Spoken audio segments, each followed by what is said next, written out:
Hakika fuata mto uone bahari. Sijawahi simulia na kupeperusha ripoti iliyojaa hisia ambazo ni za hofu kama hii.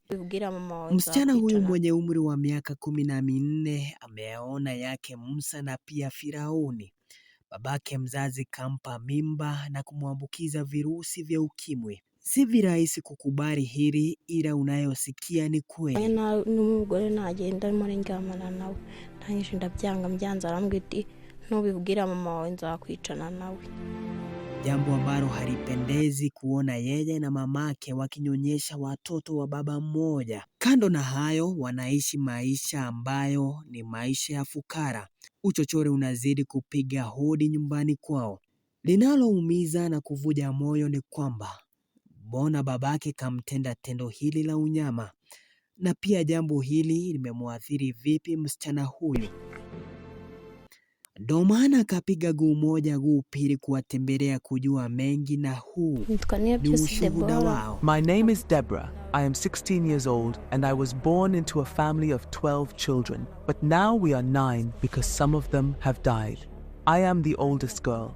I finished my 6th year of primary school and now I don't study because of the serious problems I have faced. My name is John. My children and I were often apart because I have hepatitis and I spent a lot of time in the hospital. Their father was the one who raised them because he was able to work and help me get treatment or take care of the children. I felt that all the children were safe because, as a parent, you trust that the children are with their parents. Unfortunately, that was not the case.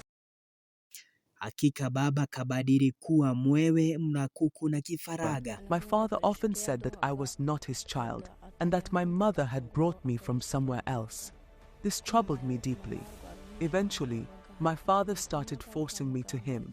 At this time, my mother was not there and I had no one to help me, so I did it. My father threatened that if I told my mother, he would end us all. Hakika nimethibitisha kwamba simba akikosa nyama hula nyasi. He had told me that if I told anyone, he would kill us all, so I was very scared because I felt I would lose my mother or die myself. Hakika usimdhamini yeyote, Yudasi Iskarioti bado aishi. When I got to the hospital, the doctors examined me and asked who I had been sleeping with. I was afraid to tell them, but eventually I told the truth. It was my father. They immediately informed the police, who then went to arrest him. I wasn't worried about anything when they called me to the hospital. When I arrived, I was 7 months pregnant. I entered the room and saw my daughter sitting there.